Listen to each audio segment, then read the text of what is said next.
क्या आप जानते हैं, केवल 5 दिन ऐसे हैं जो 100 जन्मों के पुण्य के बराबर हैं और जिन पर विष्णु की कृपा स्वयं बरसती है। 1 नवंबर से 5 नवंबर तक, देव उठनी एकादशी से कार्तिक पूर्णिमा तक, ये वो दिव्य समय है जब स्वयं भगवान विष्णु योग निद्रा से जागते हैं और हर दीपक, हर जप बन जाता है मोक्ष का मार्ग। कार्तिक माह के अंतिम 5 दिन अत्यंत महत्वपूर्ण माने गए हैं। इन 5 दिनों में किए गए 5 विशेष कार्य पूरे कार्तिक मास के समान पुण्य फल देने वाले होते हैं। जो लोग किसी कारणवश पूरे कार्तिक मास में नियम पूर्वक स्नान, दीपदान या व्रत नहीं कर पाए, उनके लिए यह 5 अंतिम दिन अमूल्य अवसर हैं। शास्त्रों में कहा गया है कि सामान्य व्रतों का फल केवल 1 जन्म तक रहता है, परंतु कार्तिक मास में किया गया नियम या व्रत 100 जन्मों तक साथ रहता है। इसलिए यह समय केवल वर्तमान जीवन ही नहीं, आने वाले जन्मों को भी शुभ बना देता है। यह 5 दिन इतने अद्भुत और अलौकिक हैं कि यदि कोई व्यक्ति श्रद्धा और नियम से इनका पालन करे तो उसे पूरे माह के नियमों के समान फल प्राप्त होता है। यह 5 दिन देव उठनी एकादशी से लेकर कार्तिक पूर्णिमा तक माने जाते हैं। इस वर्ष देव उठनी एकादशी शनिवार 1 नवंबर को है और बुधवार 5 नवंबर को कार्तिक पूर्णिमा अर्थात देव दीपावली का पावन पर्व है। यही 5 दिन भीष्म पंचक कहलाते हैं, जिनमें क्रमशः एकादशी, द्वादशी, प्रदोष व्रत, वैकुंठ चतुर्दशी और कार्तिक पूर्णिमा आती है। प्रत्येक दिन अपने आप में विशेष ऊर्जा और पुण्य का अवसर लेकर आता है। इन 5 दिनों में यदि आप तन, मन और श्रद्धा से नियम पूर्वक पूजा पाठ, स्नान और दीपदान करते हैं तो मानिए आपको पूरे कार्तिक माह के नियम का संपूर्ण पुण्यफल प्राप्त होता है। शास्त्रों में स्पष्ट लिखा है, कार्तिकस्य मासस्य पंचमी दिन विशेषतः यह कुर्यात श्रद्धया कर्म विष्णुलोकम सगच्छति। अर्थात जो व्यक्ति कार्तिक मास के अंतिम 5 दिनों में श्रद्धा और भक्ति से भगवान विष्णु का पूजन, स्नान, दीपदान और पुण्य कर्म करता है, वह विष्णु लोक वैकुंठ धाम को प्राप्त करता है। कहा गया है, कहां पूरे माह का नियम और कहां इन 5 दिनों का नियम। इन 5 दिनों का पालन कोई कठिन तप नहीं है, बस श्रद्धा, भक्ति और अनुशासन से किया गया नियम ही पूरे कार्तिक मास के समान फल देता है। शनिवार 1 नवंबर से लेकर बुधवार 5 नवंबर तक यही 5 दिवसीय अवधि सबसे शुभ मानी जाती है। यही समय भीष्म पंचक का भी है, अर्थात देव उठनी एकादशी से लेकर कार्तिक पूर्णिमा तक। इस काल में भगवान विष्णु की आराधना, स्नान, दीपदान और जप तप का फल अनेक गुना बढ़ जाता है। इन 5 दिनों की शुरुआत आप ब्रह्म मुहूर्त में जाग कर करें। जागने के साथ ही आलस्य और विलास का त्याग करें। प्रातः स्नान अत्यंत आवश्यक है और यदि गंगा तक जाना संभव न हो तो अपने घर में ही गंगा जल मिश्रित जल से स्नान करें। स्नान से पहले जल पात्र में 2 बूंद गंगा जल डालें और हर हर गंगे का उच्चारण करते हुए स्नान करें। ऐसा करने से आपको अपने ही घर में गंगा स्नान का पुण्य प्राप्त होगा। स्नान के बाद स्वच्छ पवित्र वस्त्र धारण करें। फिर तुलसी माता का पूजन करें। उन्हें जल, रोली, चंदन, धूप, दीप अर्पित करें और दीपदान अवश्य करें। तुलसी माता केवल पौधा नहीं, स्वयं देवी वृंदा का रूप है। जो भक्त इन 5 दिनों में तुलसी की सेवा करता है, जल अर्पण, परिक्रमा और दीपदान करता है, उसे तुलसी विवाह का पुण्य फल प्राप्त होता है। इसके पश्चात भगवान श्री हरि विष्णु की पूजा करें। जैसे भगवान शिव को बेलपत्र प्रिय हैं, वैसे ही भगवान विष्णु को भी बेलपत्र अत्यंत प्रिय है। कार्तिक के इन दिनों में यदि शालिग्राम या विष्णु भगवान पर एक भी बेलपत्र अर्पित किया जाए तो सारे दोष नष्ट हो जाते हैं। यदि संभव हो तो प्रतिदिन विष्णु सहस्त्रनाम का पाठ करें। संस्कृत में कठिन लगे तो हिंदी संस्करण का पाठ भी समान पुण्यदायी है। इसके अतिरिक्त गजेंद्र मोक्ष स्तोत्र या श्रीमद् भगवद गीता का पाठ भी अत्यंत शुभ माना गया है। भगवान का प्रिय मंत्र ओम नमो भगवते वासुदेवाय, इस मंत्र का अधिक से अधिक जप करें। दिन भर अपने मन को भगवान में, उनके नाम और कार्यों में लगाएं। भोजन में शुद्ध सात्विकता रखें। हो सके तो 5 दिन फलाहार करें, ना हो सके तो एक समय ही भोजन करें। परंतु तामसिक आहार, मांस, मदिरा, प्याज, लहसुन या किसी प्रकार का अपवित्र भोजन वर्जित है। इन दिनों किसी से विवाद, चुगली, झगड़ा या अपशब्द का प्रयोग न करें। मन, वचन और कर्म तीनों से शुद्धता रखें। भक्ति में लीन रहें और मन में निरंतर ओम नमो भगवते वासुदेवाय का जाप करते रहें। संध्या समय दीपदान अवश्य करें। तुलसी माता के पास दीप जलाएं। भगवान विष्णु के समक्ष दीप अर्पित करें। शिव मंदिर में पीपल, आंवला, बरगद, केले के वृक्षों के पास और चौराहों पर दीपदान करें। जहां तक संभव हो नदी, सरोवर या किसी जलाशय के तट पर भी दीप प्रवाहित करें। रात्रि के समय भगवान का स्मरण, भजन या नाम जप करना, इसे हरि जागरण कहा गया है। जो भक्त इन रात्रियों में हरि नाम का जाप करता है उसे कल्पों का पुण्य प्राप्त होता है। शास्त्रों में कहा गया है, दीपदानम शतगुणम, स्नानम सहस्रगुणम, जपम लक्ष गुणम, अर्थात दीपदान से 100 गुना, स्नान से 1000 गुना और जप से 1,00,000 गुना पुण्य प्राप्त होता है। भगवान स्वयं कहते हैं, मुझे यह नहीं देखना कि तुमने कौन सा मंत्र सही पढ़ा या कौन सी विधि अपनाई। यदि कार्तिक में दीपदान किया है तो वही मेरे लिए सर्वोत्तम पूजा है।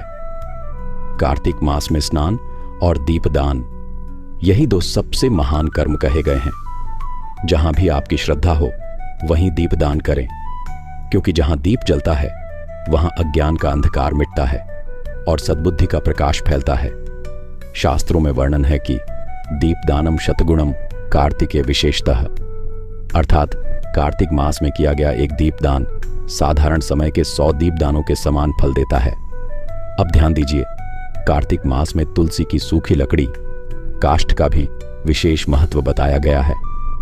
जो तुलसी पौधा स्वाभाविक रूप से सूख जाए, उसकी लकड़ी से भगवान विष्णु, शालिग्राम, श्री कृष्ण, श्री राम अथवा शिव जी के समक्ष दीपदान करना अत्यंत शुभ और दुर्लभ पुण्य देने वाला होता है।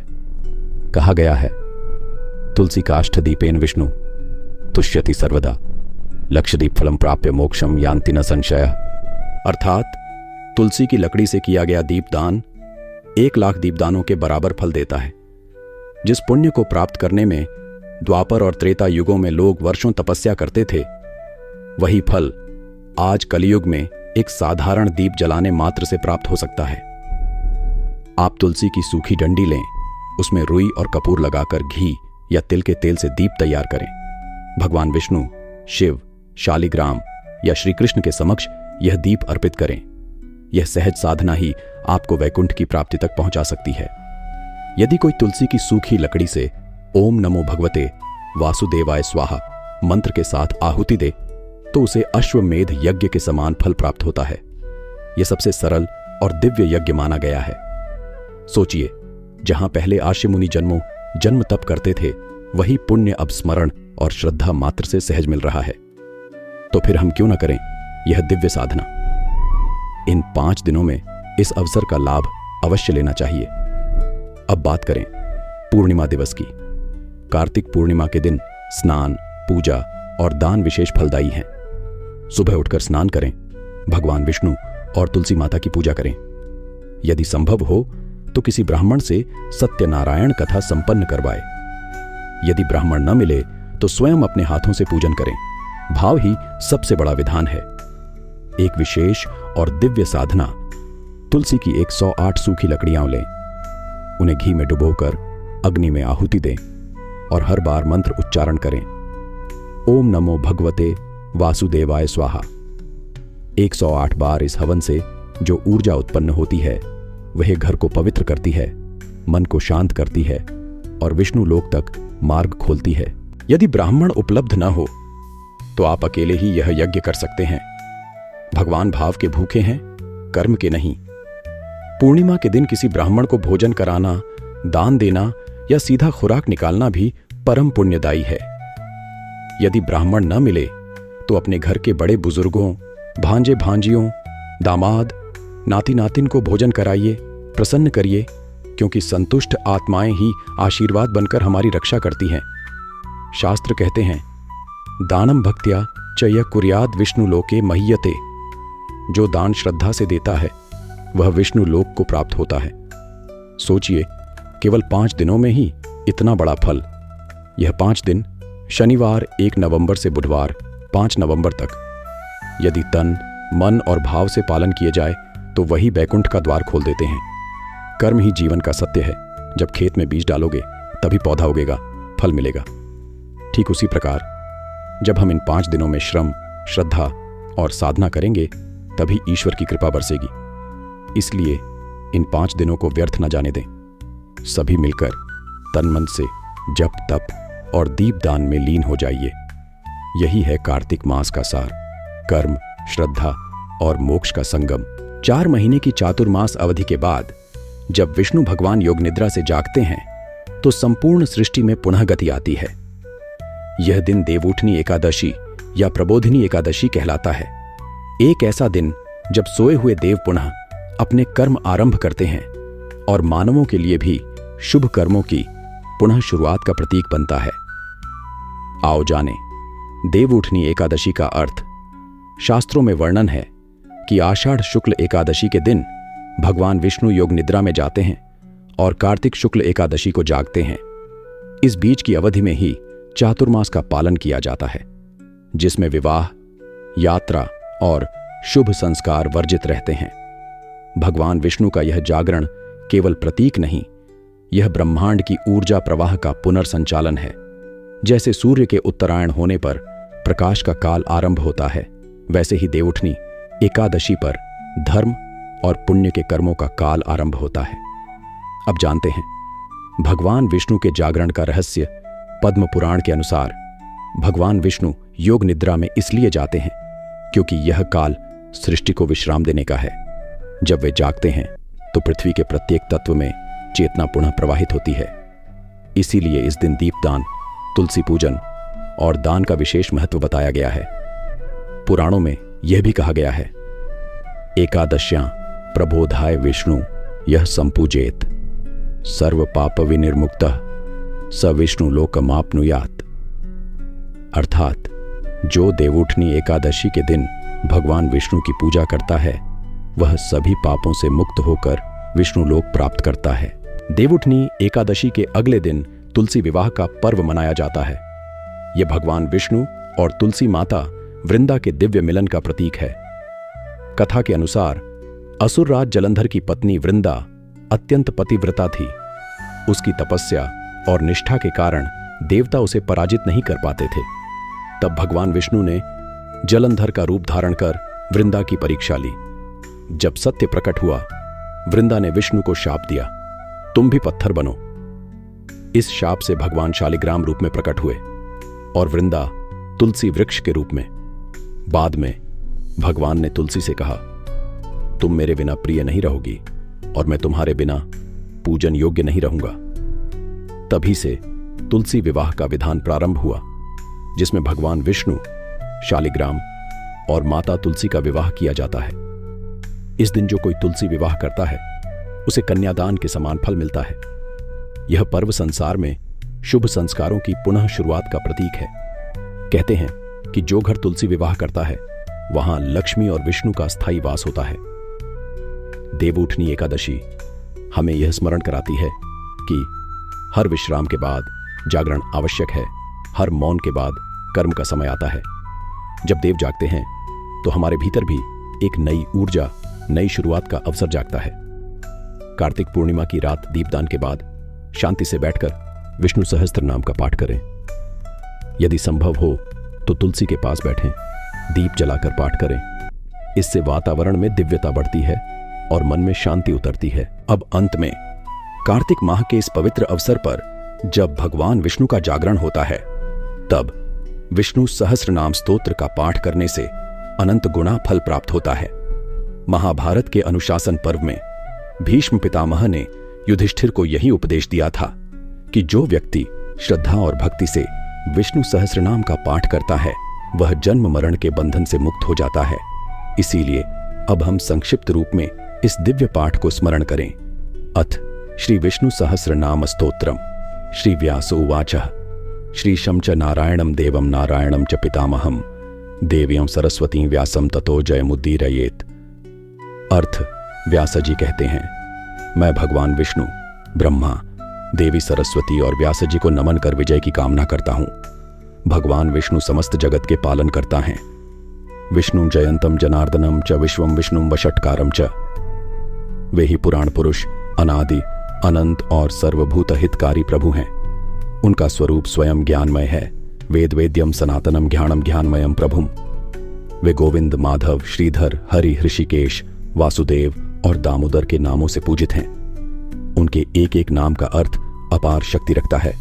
वासुदेव अर्थात जो सर्वत्र व्याप्त हैं, नारायण अर्थात जिनमें समस्त जीव निवास करते हैं, माधव अर्थात जो लक्ष्मीपति हैं, गोविंद अर्थात जो इंद्रियों को आनंद देते हैं, त्रिविक्रम अर्थात जिन्होंने 3 लोकों को नापा, केशव अर्थात असुरों के संहारक, पद्मनाभ अर्थात जिनके नाभि से ब्रह्मा प्रकट हुए, जनार्दन अर्थात जो भक्तों के संकट हर लेते हैं, हरि अर्थात जो पापों का हरण करते हैं, और अच्युत अर्थात जो कभी पतन नहीं करते।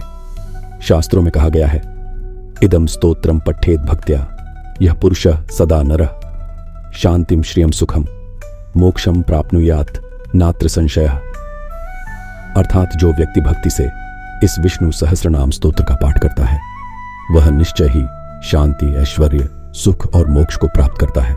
इसलिए कार्तिक मास के इन पवित्र दिनों में विशेषकर देवउठनी एकादशी से लेकर कार्तिक पूर्णिमा तक प्रतिदिन दीपदान के पश्चात यदि संभव हो तो ओम नमो नारायणाय का 11 बार जाप कर शुद्ध भाव से विष्णु सहस्त्र नाम का पाठ अवश्य करें।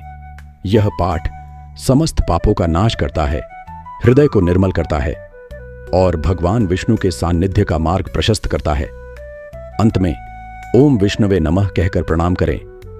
यही कार्तिक माह की पूर्ण साधना और सच्चा दिव्य समापन है।